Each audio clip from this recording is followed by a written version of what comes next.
Hello everyone. This was a solid week of chapters, with all of them being very good. Undead Unluck, Mashle, and Sakamoto Days were particular standouts as their stories really started hitting their stride. Here's the spoiler warning, and we're starting off with One Piece, chapter 1012. This was a good chapter, with the continued fallout from Big Mom's quote-unquote betrayal, and even more matchups being made, with Nami deciding to stay and fight Ulti after Ulti hit Tama. Usopp is not on board with that. We also see that the Scabbards split up as Kinemon and Kiku go find Momo. Kiku wants to redeem herself for not killing Kanjuro by being the one to defeat him. The others go look to see where they can be of use, but Nekomamushi sees some of his men who tell him that Pedro is dead and that his killer is on the island. He seems proud of Pedro and happy to go after Perospero to avenge him. We then see that Law teleported right on top of Sanji and leaves Zoro in his care, telling him to put Zoro in a splint and keep his head straight. Sanji is not happy about this, but does it anyway. We see Zoro tell Sanji that Luffy figured something out and that he was going to win the fight against Kaido. Sanji said that he already knew Luffy would win, showing just how much faith and loyalty they have in Luffy. Once Zoro was quote-unquote patched up, the pair ran into Izo and Kawamatsu. Zoro tells them to head to the performance hall to help their forces there before passing out. The chapter concludes with Nami and Usopp trying to pit Big Mom and Ulti against each other, only for them to say that once they beat the other, they're coming after Usopp and Nami. The two try to run, but Ulti spears the lion dog they've been riding. She then starts kicking the dog, which makes Tama upset. Ulti then hits Tama, which it looked like she scratched her face, so I'm not sure how hurt Tama is. This angered both Big Mom and Nami, as the latter hit Ulti with a lightning attack, saying that she's staying to beat Ulti for hitting Tama. So we'll have to see how that goes in the next chapter. Overall, I'd give that chapter a B. It was good, as it feels like we may finally be nearing the end of this act, because I think this act was more about getting heat for specific one-on-ones, which should be nearing its end.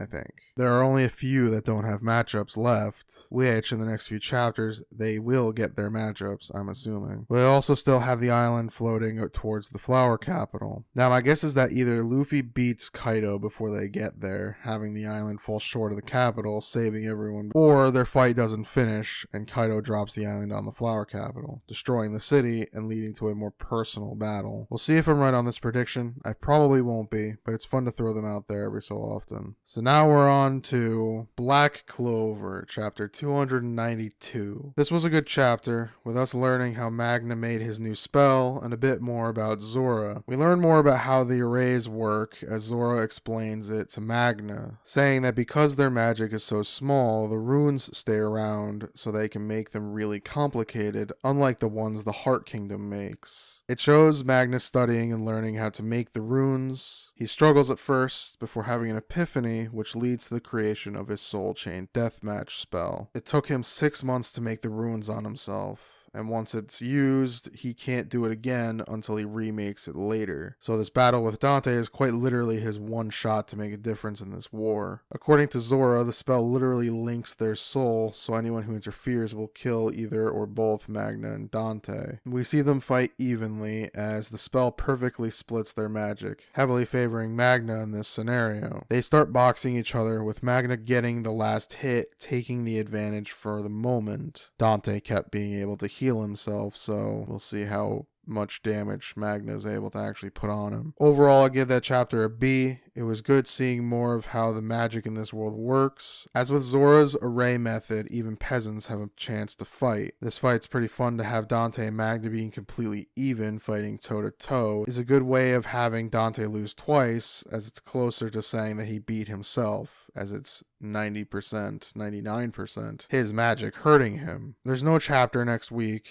as I noticed that this chapter seemed to be unfinished. Some of the lines were still sketchy and it just seemed unpolished. It didn't lower the quality of the chapter, not all that much anyway, as it seemed he was almost done, just missed a few panels overall, but him taking some time off should be good for him. So now we're on to Undead Unluck, chapter 62. This was a pretty great chapter, as we see Shen realize what's worth fighting for a bit too late. Now, with how this manga has its characters die from time to time, I think Shen is going to die die here, leaving Feng to Andy. Miu gets the tragic moment of the arc, watching Shen die. I wonder what part she'll play going forward. Before Andy and Shen get impaled, saving Fuko and Miu, they were fighting Feng and figured out a way to use both their powers to get an advantage. It didn't last long, but it was cool to see, as well as Andy convincing Shen to protect Miu instead of focusing on revenge. It'll be interesting to see how the series unfolds from here. With Shen's death, the Union is going to need a new member. The candidates for that role are quite a few negators, mostly those we haven't met yet, but it could be really anyone. So that could be a fun arc after their current problems are done with Feng and Summer. Overall, I'd give that chapter an A. I thought it was great, with the surprise of Shen sacrificing himself for Miu, though their fight isn't over quite yet, as Feng will most likely continue to go on the offensive. So it'll be up to Andy to get them away from him. So now we're on to Mashle, Magic and Muscles, chapter 61. This was a good chapter, as we get the conclusion of the Mash versus Margarette fight. It starts with Mash hitting the clothesline, but Margarette gets back up and uses his second. Mash has to take Margarette's wand if he wants to stop him from using the spell, which will knock out anyone who hears it in a minute. So they have a speed battle as Margarette runs away to buy time and Mash chases him. As 50 seconds go by, Mash flips a piece of the ground to trap Margarette. Mash ends up out-feinting Margarette and catching him with his pinky. With just his pinky, he was able to throw Margarette to the ground and break his wand just at the nick of time. Margarette accepts defeat as his spell disappears. But just as that happens, Innocent Zero arrives to crash the party. So now it would seem we may be getting a fight between the headmaster and the leader of Innocent Zero, which, with how this series is, will be like Dumbledore and Voldemort's battle, because this series reminds me of both One Punch Man and Gintama. So we'll see next week if I'm right. So next week should be a fun test, I guess, to see how bad the villains are, as well as how strong the headmaster is, or even the other divine visionaries. Overall, I'll give that chapter a B. It was good getting the winner of Mash vs. Margarette, as well as Innocent Zero arriving after the fight was done. With their arrival, I'm expecting a big battle to take place for the next few chapters before Mash ends up doing something to make the villains leave. So now we're on to Sakamoto Days, chapter 22. This was a good chapter, with Sakamoto fighting a T-Rex and us learning a bit more about what's going on with the lab. So the Sakamoto versus a T-Rex fight was very funny and cool, seeing Sakamoto want to not destroy it so he can bring it home for his daughter, only to get annoyed and completely destroy it. Was a very Sakamoto thing to do. Shen and him enter the lab, where we see that the scientists are being mistreated by the astronaut guards, forcing them to keep working well beyond what's healthy. As one of them collapses from exhaustion, a scientist backtalks to a guard, who gets angry and plans on killing him for it. But Sakamoto and Shen arrive to stop them. The scientists tell them that the lab isn't how Shen remembers, because a group of assassins took it over, and that the head scientist was locked in the basement. We then cut to Lo and the one guard who kidnapped her in their cell. The kidnapper is yelling that he wants to get out. Lo hits him before trying to break the cell door with a rock, before a third voice tells her that it's useless. We see that it's the head scientist, who tells them that they need to think of a different way to get out of there, and that he already knows how.